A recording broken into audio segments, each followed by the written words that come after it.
Well, good morning, and how are we all? Sorry if I'm a bit bunged up, the hay fever has struck. Can't believe it, it's not even May and I'm bunged up already. God damn you, hay fever. Anyway, I thought while we've got a nice bit of weather, I'll talk to you about the BMW XR 1000 and how I'm thinking about it. I've had it a couple of 3 months now. I've done quite a few thousand miles on it. Obviously I've been over to France and done many commutes on it now and other bits and bobs. So I just thought I'd give you a heads up of my thoughts on it, pros, cons, what I'm thinking about doing with it in the future. So when I first saw it, I'd read, obviously with me, I'd always research stuff, have a look at it, look at the forums, look at the old stuff, look at the YouTube videos. And a lot of people saying it was an ugly bike, not a pretty bike. But I've got to say, this 16 plate, it's not a bad looking bike, you know. It's not an ugly bike, it's just a bike, you know. It's not going to win any contests. It's not going to get birds knickers dropping left, right and centre. But it's not a minger, you know. It's not a 10 to 2, let's get it that way. It's not a fat chick. But it's still nice. I like the styling of it, I like the look of it. It's got that enduro touring type of feel about it. The seating position's nice and high, which I'm getting used to now after sports bikes. It's a comfortable ride. Everything's in the right place, if that makes sense.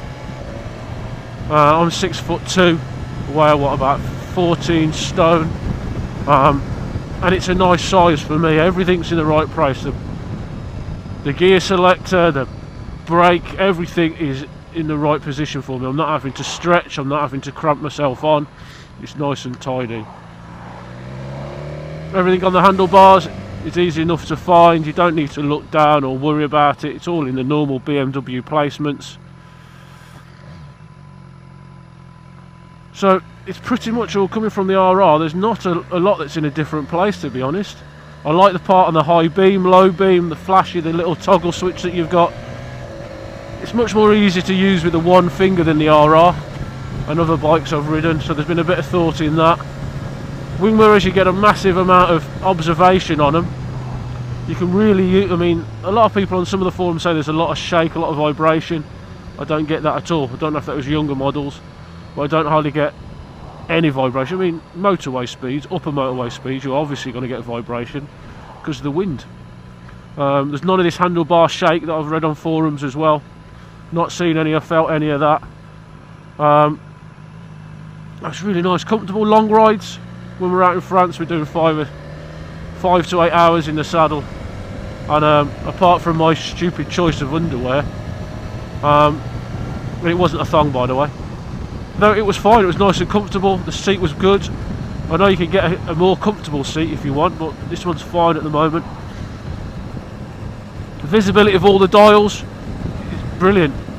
You know, yes, the RR didn't have a fuel gauge on it, but it did have the range limiter on it. Like on this, you have a look now, you can see it's got the range.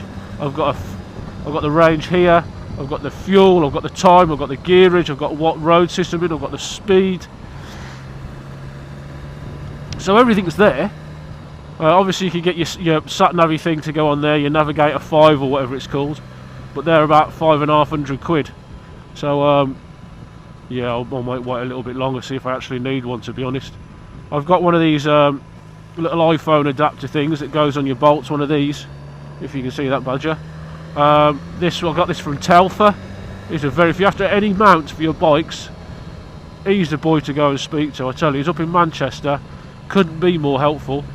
Telfer, T-E-L-F-E-R. If you have a look at my Twitter, at Colonel Rides 138 or something like that, I think it is, you'll see I've got a picture of his business card on there. I think this, the ram mount and the ball mount and all that stuff as well, everything in, is about 25-30 quid. And he's got it for every single make and model of motorbike out there. So have a look on there, Telfer. Nice bloke, he'll show you away. As for everything else on the bike, the issued cam, it's fine, it sounds beautiful, it's good. Maybe it looks a little bit dull, but the sound it makes is lovely. Yeah, and it's all good. As I've said in other videos, the only one of the bad things about the bike is the heated grips. I know it's a poncy thing to say, but they are rubbish.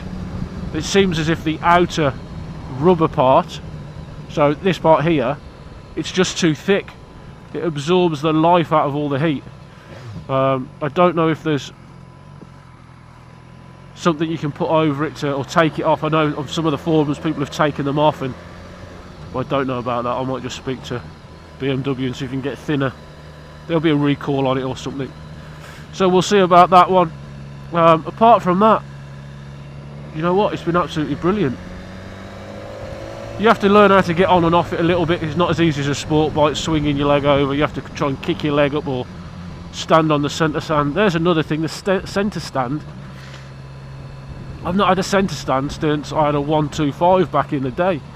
I tell you what an absolute brilliant bit of kit a centre stand is.